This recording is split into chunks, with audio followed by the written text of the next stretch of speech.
اور جو عمل کی ظاہری شکل ہے اس میں ٹھیک ہونے کا جو معیار دیا ہے، اس میں جو قبولیت کا ایک ترازو دیا ہے، وہ نبی علیہ السلام کی سنت کے مطابق ہونا۔ اگر اعمال حضور علیہ السلام کی سنت کے مطابق ہوں گے اپنے ظاہر میں تو وہ اعمال قبول ہیں، اگر وہ اعمال اپنے ظاہر میں نبی علیہ السلام کی سنت کے مطابق نہیں ہیں تو چاہے کتنے مرضی خوبصورت ہوں، وہ اعمال اللہ کے نبی کے ہاں اور اللہ کے ہاں قبول نہیں ہوں گے، وہ مردود ہیں، وہ رد کر دیے جائیں گے۔ ایک آدمی ہے مرغی ذبح کرتا ہے، مرغی میں شریعت نے ہمیں بتایا ہے بسم اللہ اللہ اکبر، یہ پڑھتے ہوئے اس کو چھری پھیر لے۔ بکری ہے، گائے ہے، بیل ہے، کسی چیز کو ذبح کرنا ہے تو بسم اللہ اللہ اکبر، ذبح کی تکبیر ہے۔ ایک آدمی چھری پھیرتے ہوئے بسم اللہ اللہ اکبر کی جگہ درود شریف پڑھ دے تو کیا خیال ہے، ذبح کیا ہوا جانور حلال ہو جائے گا؟ نہیں۔ کیوں؟ کیونکہ شریعت نے جو ہمیں طریقہ دیا ہے یہ اس کے مطابق نہیں ہے، چاہے کتنا خوبصورت ہے۔ تو گویا یہ اپنے عمل سے اس بات کا دعویٰ کر رہا ہے کہ دین مکمل نہیں ہے جب تک کہ میری ایک نئی ایجاد کی ہوئی چیز بیچ میں شامل نہ ہو جائے۔ تو یہ بہت بڑا جرم ہے، جبکہ دین تو مکمل ہے۔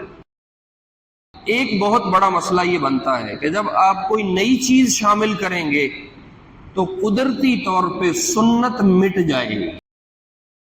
جیسے روشنی ہے، اندھیرا آئے گا تو روشنی چلی جائے گی، اسی طرح سنت روشنی ہے، جب بدعت کسی جگہ آتی ہے تو سنت وہاں سے چلی جاتی۔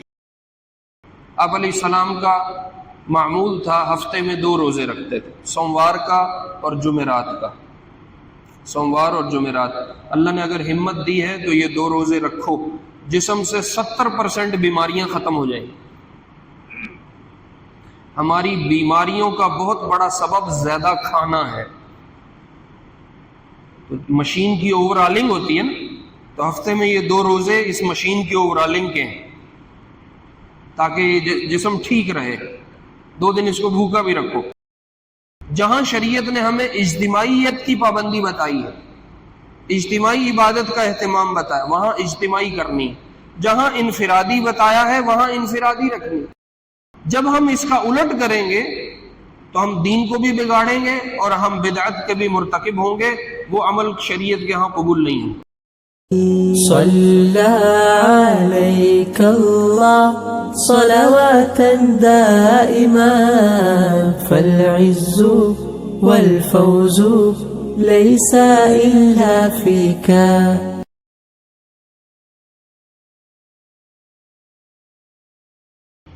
پچھلے جمعے ایک حدیث شروع کی تھی اور اس کی روایت کرنے والی حضرت عائشہ ہیں رضی اللہ عنہا، جن کے متعلق پچھلے جمعے کچھ تفصیلاً بات ہو گئی۔ یہ جو روایت ہے، یہ روایت ہمارے اصول دین میں سے کچھ احادیث ایسی ہیں جن کو اصول دین قرار دیا گیا، یہ ان میں سے روایت ہے۔ روایت کیا ہے؟ من احدث فی امرنا ھذا، جو ہمارے اس دین میں کچھ ایسا نیا کرے گا، وہ نئی ایجاد کرے گا، وہ نئی چیز لے کے شامل کرے گا، ما لیس منہ، جو ہمارے دین کا حصہ نہیں ہے، جس کو ہمارے دین میں شریعت کی طرف سے شامل نہیں کیا گیا ہے، بعد میں کسی نے ایجاد کر کے اندر ڈال دیا، فہو رد۔ تو نبی علیہ السلام نے فرمایا کہ ایسا ہر نیا ایجاد کیا ہوا کام ہماری طرف سے مردود ہے، اس کو رد کر دیا جائے، ہم اس کو دین میں شامل نہیں ہونے دیں۔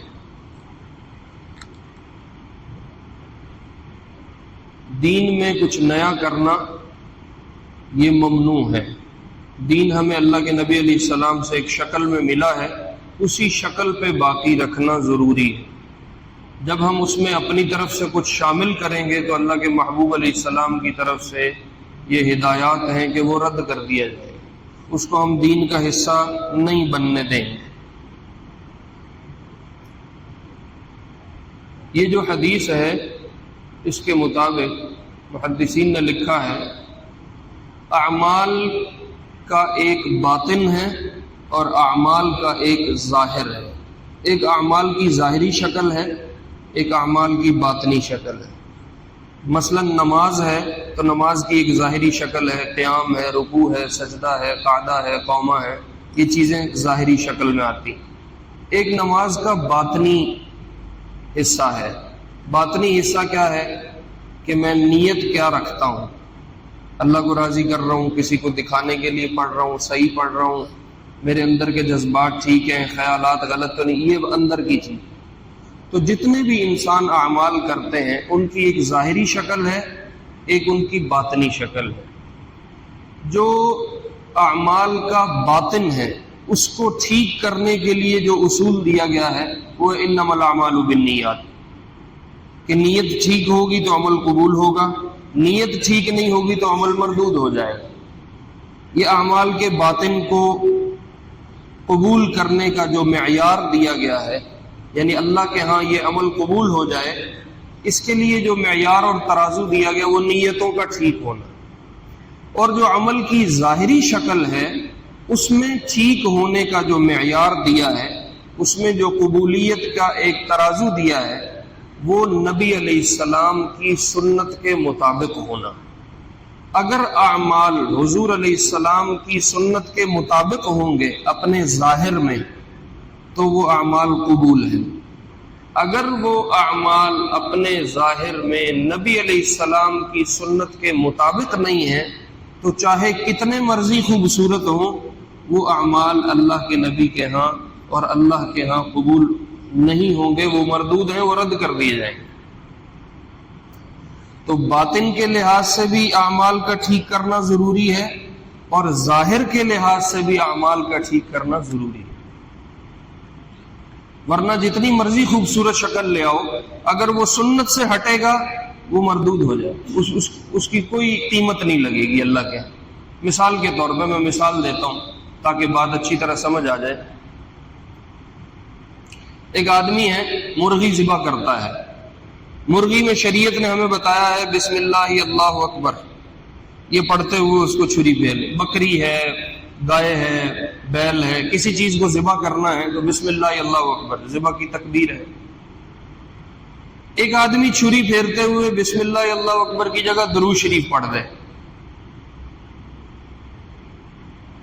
تو کیا خیال ہے، ذبح کیا ہوا جانور حلال ہو جائے گا؟ نہیں. کیوں؟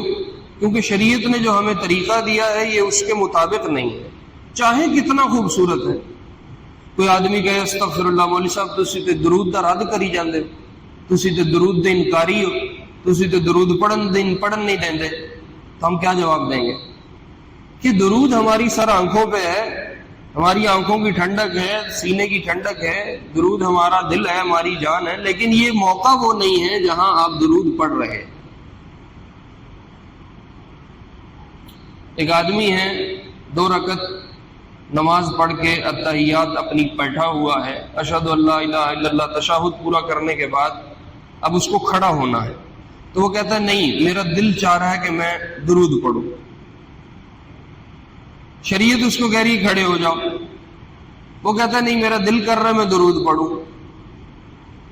تو بظاہر درود پڑھنا خوبصورت چیز ہے، بہترین چیز ہے، درود باعث برکت ہے، باعث رحمت ہے. 1 دفعہ درود پڑھ اللہ 10 دفعہ رحمتیں اتارتے ہیں، یہ ساری بات موجود ہے. لیکن یہاں شریعت نے اس کا حکم نہیں دیا. اب اگر یہ درود پڑھتا ہے تو کیا خیال ہے اس کی نماز ٹھیک ہوگی؟ اب شریعت کہتی ہے ہم اس کی نماز کو قبول نہیں کریں گے الا یہ کہ آخر میں سجدہ سہو کرے، چونکہ اس نے ایک زیادتی اپنی طرف سے کی ہے، اس سجدہ سہو کے کرنے سے اپنی نماز کو ٹھیک کرے. اور اگر سجدہ سہو کے بغیر ہی سلام پھیرتا ہے تو شریعت کہتی ہے وہ قبول ہی نہیں. تو کوئی آدمی کہے بھی آپ تو درود سے منع کر رہے ہیں، آپ تو نبی علیہ السلام پہ درود پڑھنے سے منع کر رہے ہیں، حالانکہ درود تو اللہ کی سنت ہے، درود تو فرشتوں کی سنت ہے، درود کو تو شریعت نے حکم دیا ہے، درود پہ تو اتنی رحمتیں ہیں، اتنی برکتیں ہیں. بھائی سب کچھ ہے، لیکن جہاں شریعت نے روکا ہے وہاں ہم نے رکنا ہے، جہاں ہمیں کہا ہے وہاں ہم نے کرنا ہے. اپنی مرضی کے مطابق چلنے کا نام دین نہیں ہے. نبی علیہ السلام اور صاحب شریعت کی مرضی کے مطابق چلنے کا نام دین. اب آسان لفظوں میں یوں کہہ لو، اپنی مرضی پہ چلے گا تو بدعت کرے گا، اور نبی علیہ السلام کے طریقے پہ چلے گا تو سنت کرے گا. یہ دو بالکل اپوزٹ چیز ہے. بدعت کسے کہتے ہیں؟ نئی ایجاد، دین میں کچھ نیا ایجاد کرنا، ایسا کام جو حصول ثواب کی نیت سے کیا جائے، عبادت سمجھ کے کیا جائے، اور وہ کام خود نبی علیہ السلام نے نہ کیا ہو، صحابہ اور تابعین کے دور میں نہ ہوا، وہ کام بدعت ہے. ہر وہ کام، میں دوبارہ دہرا رہا ہوں، ہر وہ کام جو حصول ثواب کے لیے کیا جائے، عبادت سمجھ کے کیا جائے، نبی علیہ السلام اور صحابہ اور تابعین کے دور میں نہ ہوا ہو، وہ بدعت ہے. ہر بدعت آپ نے فرمایا گمراہی ہے، اور ہر گمراہی کا ٹھکانہ جہنم. اس لیے دین پہ عمل کرنا ہے سنت کے مطابق. اچھا، یہ جو بات ہے کہ نبی علیہ السلام کے دور میں نہ ہوا ہو، اس میں دو باتیں شامل نہیں ہیں. ایک اجتہاد شامل نہیں ہے، دوسرا ایجاد شامل نہیں. یہ میری بات ذرا دھیان سے سنیے.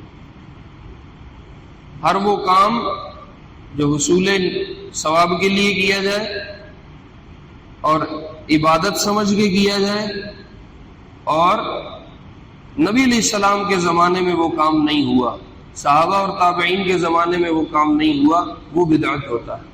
تو آپ کہو گے مولوی صاحب پھر تو ٹرینوں میں سفر کرنا بھی بدعت ہے، کیونکہ حضور کے زمانے میں تو نہیں تھی. ہوائی جہازوں پہ اڑنا، سفر کرنا بھی بدعت ہے، کیونکہ حضور کے زمانے میں تو نہیں تھی. تو ہم کہیں گے بدعت کی تعریف میں ایجاد شامل نہیں. یہ بعد کی ایجادات ہیں، اور یہ سائنسی ترقی ہے جو انسانیت کرتی رہے گی.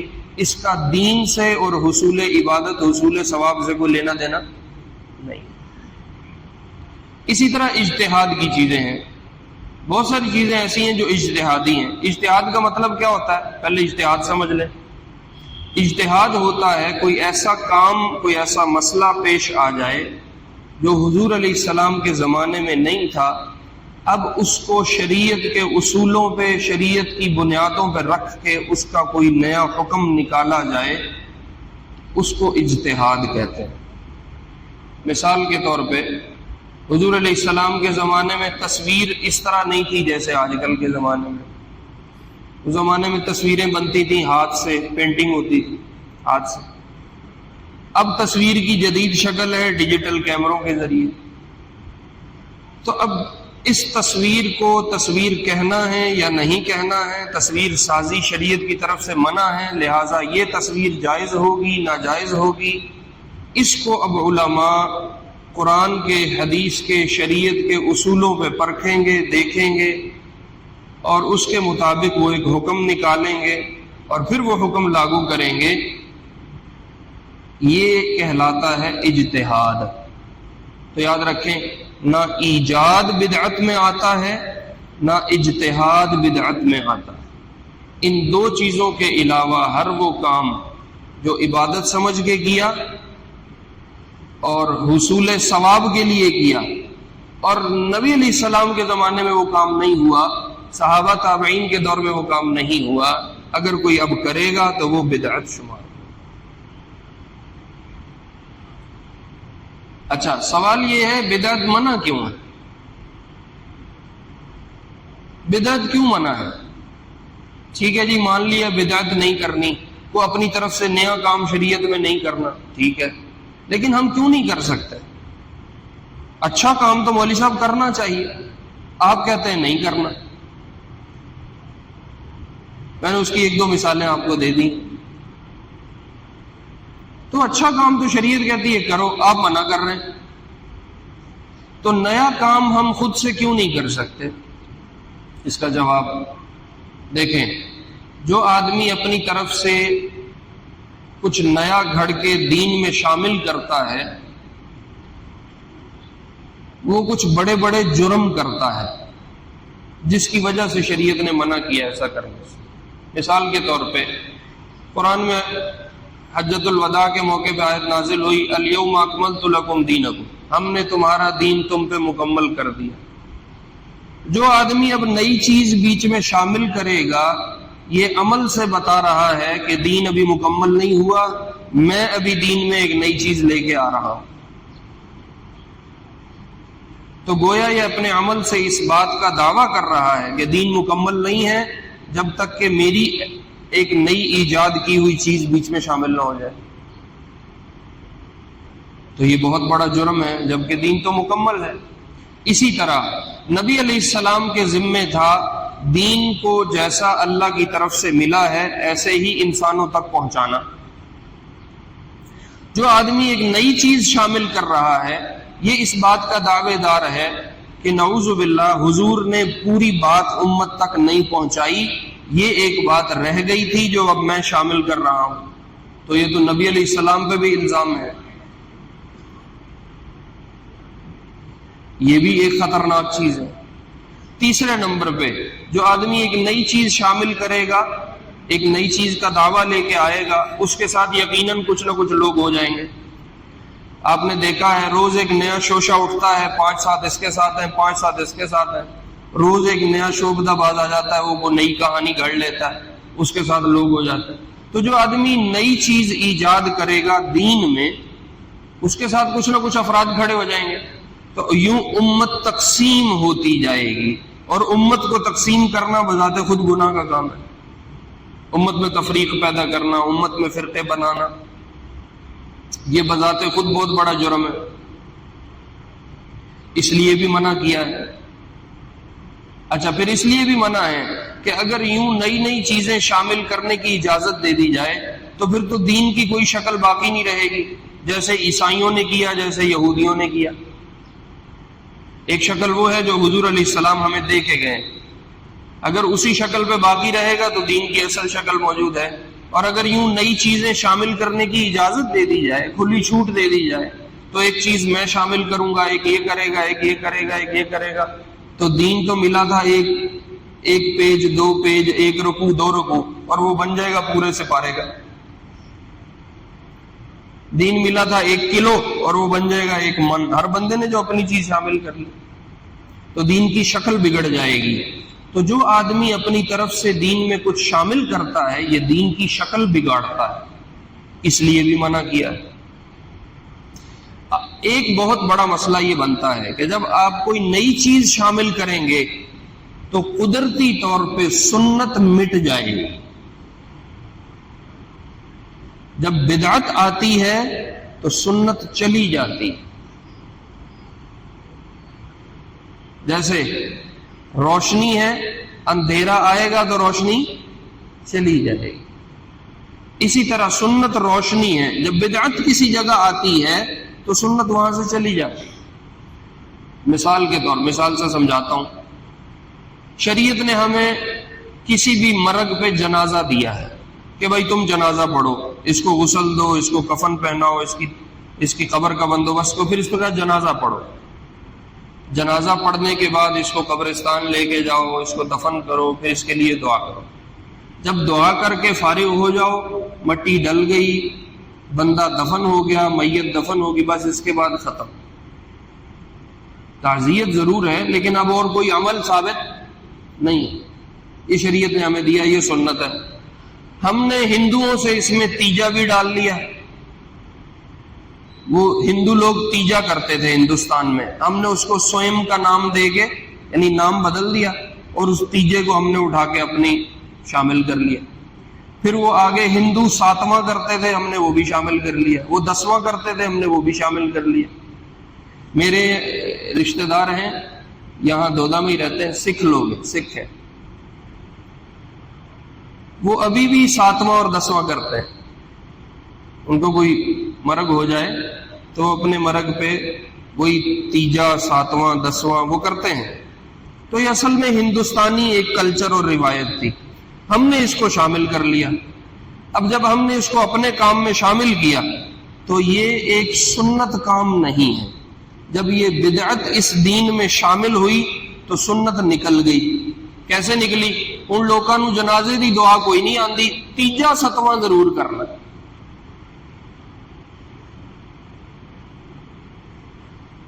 جنازے کی دعا سن لو نا، آدھوں کو نہیں آتی۔ جنازہ کیسے پڑھنا آدھوں کو طریقہ نہیں آتا۔ میت کو دفنانا کیسے آدھوں کو طریقہ نہیں آتا۔ میت کو نہلانا کیسے آدھوں کو طریقہ نہیں آتا۔ جو شریعت نے دیا سنت کی شکل میں وہ نہیں لیا، اپنی بدعات کو شامل کر لیا، نتیجہ یہ ہوا کہ سنت چلی، بدعات شامل ہو گئی۔ اب وہ جنازے پہ پہنچے نہ پہنچے، تیجے ساتویں پہ ضرور پہنچے گا، پورا خاندان گڈی کرا کے پہنچ جائے، اور جب تک 8-10 دیگوں کا اہتمام نہ ہو جائے، ایک پورے گاؤں میں آواز نہ لگ جائے، تب تک وہ کہتے ہیں شاید ابھی تک مردہ ہی نہیں بخشایا گیا۔ تو یاد رکھو، جب بدعت آئے گی سنت نہیں رہے گی، وہ نکل جائے گی۔ ایک ہی چیز رہ سکتی ہے، یا روشنی رہے گی یا اندھیرا رہے گا۔ ایسی جگہ نہیں ہے کہ روشنی بھی ہو اندھیرا بھی ہو۔ تو بدعت کو اس لیے بھی منع کیا گیا ہے کہ جو آدمی بدعت لے کے آتا ہے وہ سنت کو مٹاتا ہے، تو سنت کو مٹانا جرم ہے۔ اس کی ایک آپ کو مثال دیتا ہوں، چاہے کتنا خوبصورت عمل ہو، جب وہ سنت سے ہٹے گا تو وہ اللہ اور اس کے رسول کے ہاں قبول نہیں ہے۔ اس کی ایک مثال دیتا ہوں۔ کچھ لوگ نئے نئے مسلمان ہوئے اور وہ حضرت عائشہ رضی اللہ عنہا کے پاس آئے، وہ 3-4 افراد اکٹھے ہو گئے۔ آپ علیہ السلام کسی کام سے نکلے ہوئے تھے، انہوں نے حضرت عائشہ رضی اللہ عنہا سے پوچھا کہ ہمیں نبی کا کوئی عمل بتاؤ موٹا موٹا جو وہ کرتے ہیں، تاکہ ہم بھی وہ کریں اور ہمیں بھی جنت مل جائے۔ تو حضرت عائشہ رضی اللہ عنہا نے کہا، نبی علیہ السلام رات کو کچھ دیر آرام کرتے ہیں اور پھر مصلی پہ چڑھ کے تہجد بھی پڑھتے ہیں۔ میں اپنی تعبیر سے کہہ رہا ہوں، تہجد بھی پڑھتے ہیں، کبھی کبھی روزہ رکھ لیتے ہیں، کبھی کبھی روزہ چھوڑ بھی دیتے ہیں۔ رمضان کا نہیں، رمضان کے علاوہ کی بات ہو رہی۔ آپ علیہ السلام کا معمول تھا ہفتے میں 2 روزے رکھتے تھے، سوموار کا اور جمعرات کا، سوموار اور جمعرات۔ اللہ نے اگر ہمت دی ہے تو یہ 2 روزے رکھو، جسم سے 70% بیماریاں ختم ہو جائیں گی۔ ہماری بیماریوں کا بہت بڑا سبب زیادہ کھانا ہے۔ تو مشین کی اوور آلنگ ہوتی ہے نا، تو ہفتے میں یہ 2 روزے اس مشین کی اوور آلنگ کے ہیں، تاکہ یہ جسم ٹھیک رہے۔ 2 دن اس کو بھوکا بھی رکھو۔ اور مہینے میں 3 روزے، 13واں، 14واں اور 15واں۔ 13ویں، 14ویں، 15ویں کی جو رات ہوتی ہے چاند کے حساب سے، یہ 3 روزے بھی آپ رکھا کرتے تھے۔ تو اگر مہینے کے یہ کچھ روزے کر لیے جائیں، مثلا ہفتے کے 2 ہیں تو 4 ہفتوں کے 8 روزے وہ ہو گئے، 3 یہ شامل کر لو تو وہ ڈھیر سارے روزے بن جاتے ہیں، 11 روزے ایک مہینے میں۔ اور اگر کہیں ایسا اتفاق ہو جائے کہ ادھر سے 13ویں ہو اور ادھر سے سوموار ہو، تو وہ ایک ہی دن میں 2 کام ہو جائیں گے، آسان ہو جائے۔ 15ویں ہو اور جمعرات ہو تو وہ اکٹھے ہو جائیں گے۔ تو اس طرح بہرحال یہ ایک الگ قصہ ہے۔ تو نبی علیہ السلام کے بارے میں انہوں نے کہا، کبھی روزہ رکھتے ہیں، کبھی افطار کر دیتے ہیں، یعنی نہیں رکھتے ہیں، اور ہمارے پاس بھی آرام کرتے ہیں، کبھی مسجد بھی چلے جاتے ہیں۔ وہ لوگ کہنے لگے یہ کام تو بہت تھوڑے سے ہیں جو نبی کرتا ہے، نبی کو تو ہر وقت مصلی پہ ہونا چاہیے، نبی کو تو 24 گھنٹے عبادت میں ہونا چاہیے علیہ الصلوۃ والسلام۔ حدیث کے الفاظ ہیں فَكَأَنَّمَا تَقَالُوهَا، انہوں نے نا اس کو بہت قلیل سمجھا، یہ تو بہت تھوڑا سا کام ہے۔ اچھا، پھر انہوں نے اپنی طرف سے اس کی ایک تعویل کی، وہ کہنے لگے شاید یہ نبی ہے اور نبی کو زیادہ محنت کی ضرورت نہیں، اس کو تو جنت ویسے ہی مل جائے گی، ہم امتی ہیں، ہمیں محنت کرنی چاہیے۔ تو انہوں نے اس تعویل کو کرنے کے بعد ایک کہنے لگا میں آئندہ سدا روزے رکھوں گا، کبھی روزہ نہیں چھوڑوں گا۔ اب کام بڑا اچھا ہے، کام بہت اچھا ہے، ایک آدمی ہمیشہ روزے سے رہے، اس سے بڑا بزرگ کون ہوگا ہماری نظر میں؟ انہوں نے کہا میں ہمیشہ روزے سے رہوں گا، میں کبھی روزہ نہیں ناغہ نہیں کروں، روزہ نہیں چھوڑوں۔ دوسرا کہنے لگا نبی ہے، رات کو تھوڑا آرام کرتا ہے، تھوڑی تہجد پڑھتا ہے، اس کو جنت ویسے ہی مل جائے گی، مجھے محنت کرنی پڑے گی۔ اس نے نیت کی، اس نے قسم کھا لی میں زندگی بھر رات کو نہیں سوؤں گا، میں تہجد پڑھا کروں۔ اب بظاہر بڑا اچھا کام ہے، تہجد پڑھنا بڑی نیکی ہے۔ تیسرے نے کہا نبی ہے، اس کو تو جنت مل جائے گی، اس لیے کبھی بیگموں کے پاس بیٹھ جاتا ہوگا، بیویوں کے پاس بیٹھ کے تو ٹائم ضائع ہوتا ہے، ہمیں تو جنت لینی ہے، اس کی محنت کرنی ہے۔ اس نے قسم کھا لی میں زندگی بھر کبھی شادی نہیں کروں۔ لو، اب بظاہر تو اچھی صورت ہے، ظاہر تو نیکی کی شکل ہے۔ میں آپ کو یہ بتا رہا ہوں جب عمل سنت سے ہٹے گا تو جتنا مرضی خوبصورت ہو وہ قبول نہیں ہوگا۔ تو بڑی اچھی قسم کھائی انہوں نے۔ ابھی یہ بیٹھے آپس میں یہ بات چیت چلا رہے ہیں کہ نبی علیہ السلام تشریف لے آئے۔ بخاری کی روایت سنا رہا ہوں آپ علیہ السلام نے پوچھا یہ کون افراد ہیں، کیا بات چیت چل رہی ہے بھائی بتاؤ۔ وہ کہنے لگے یا رسول اللہ ہم نے آپ کے معمولات پتہ کیے ہیں، ہمیں یوں پتہ چلا ہے، تو آپ تو نبی ہیں، آپ کو تو جنت ویسے ہی مل جائے گی، ہمیں محنت کرنی پڑے گی، لہٰذا میں نے یہ قسم کھائی ہے، اس نے یہ قسم کھائی ہے، اس نے یہ قسم کھائی۔ تو اب آپ کو تو خوش ہونا چاہیے تھا۔ حدیث میں ہے آپ کا چہرہ غصے سے سرخ ہو گیا۔ آپ نے فرمایا اما انکم قلتم کذا وکذا، کیا تم نے اس طرح کی باتیں کی ہیں، یہ تم نے کہا ہے؟ واللہ انی لاخشاکم للہ واتقاکم لہ، اللہ کی قسم سب سے زیادہ تقوی والا، سب سے زیادہ خشیت الہی والا میں ہوں۔ وَأَنَا أَصُومُ وَأُفْطِرُ، کبھی روزہ رکھتا ہوں، کبھی روزہ چھوڑتا ہوں۔ اصلی وانام، کبھی رات کو تہجد پڑھتا ہوں، کبھی رات کو آرام کرتا ہوں۔ واتزوج النساء، اور میں اپنی بیویوں کے پاس بھی جاتا ہوں، میں شادی بھی کرتا ہوں۔ تلک من سنتی، یہ میرا طریقہ ہے۔ فمن رغب عن سنتی فلیس منی، جو اس طریقے سے ہٹے گا اس کا میرے سے کوئی تعلق نہیں، اس کا میرے سے کوئی تعلق نہیں۔ تو میرے عزیزوں، میرے پیارو، اپنی مرضی کے مطابق دین پہ عمل کرنا یہ بدعت ہے، اور نبی علیہ السلام کی مرضی کے مطابق دین پہ عمل کرنا سنت ہے۔ جب آپ سنت لے کے چلیں گے تو اندھیرے زندگی سے نکلتے جائیں گے، اور جب آپ بدعات کو لے کے چلیں گے تو سنت کی روشنی زندگی سے نکلتی جائے گی۔ اب بہت سی شکلیں چل رہی ہیں بدعات کی، زمانے میں بہت ساری بدعتیں چل رہی ہیں، سب کا بیان تو تفصیل سے نہیں ہو سکتا، ایک موٹی سی بات عرض کر دیتا ہوں پھر سنتیں پڑھتے ہیں۔ دیکھیں، شریعت نے ہمیں کچھ عبادتیں اجتماعی دی ہیں، کچھ عبادتیں انفرادی دی ہیں۔ جب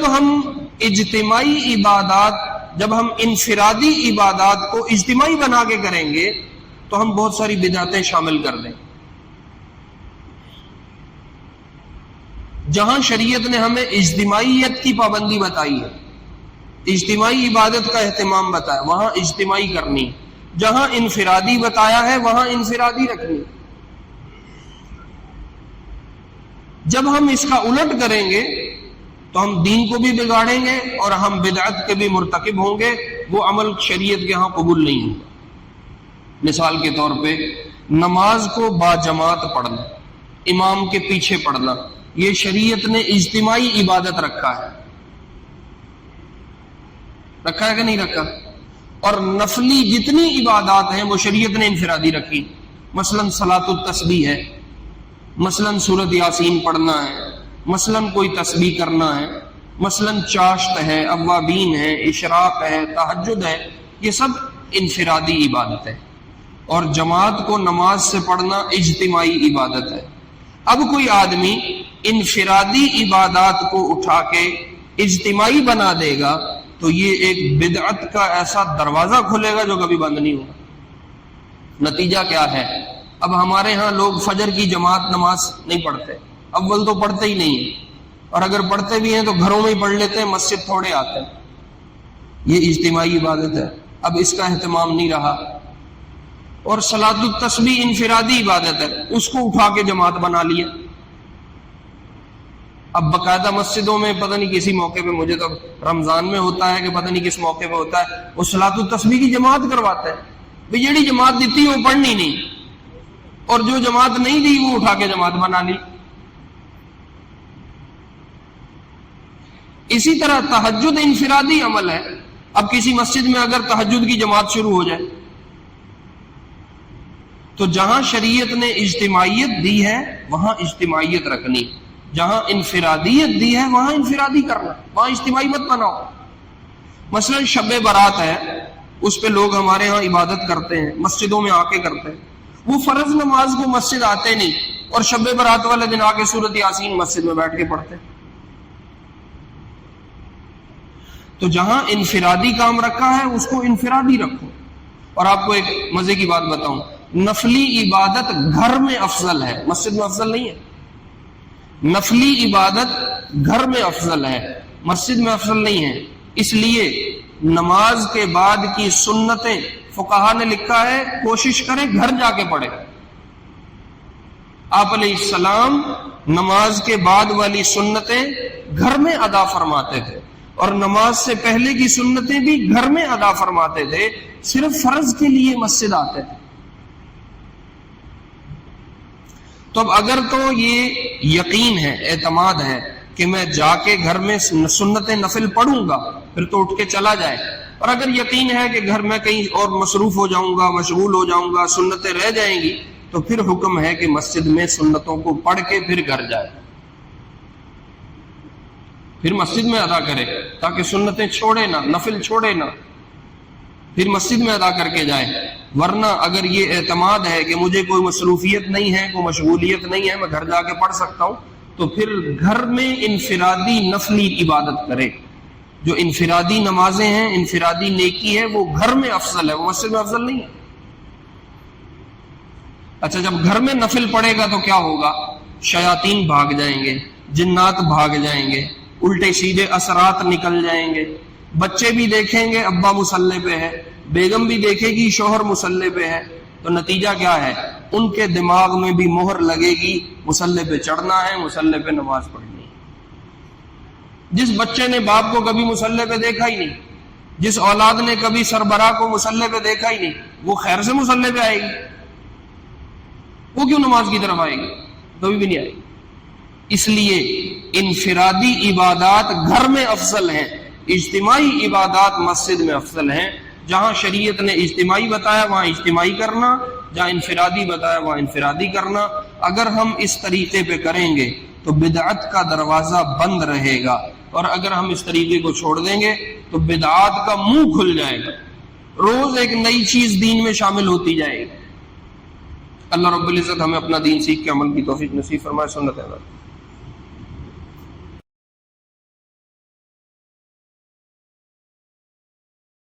صلى عليك الله صلواتا دائما، فالعز والفوز ليس إلا فيك.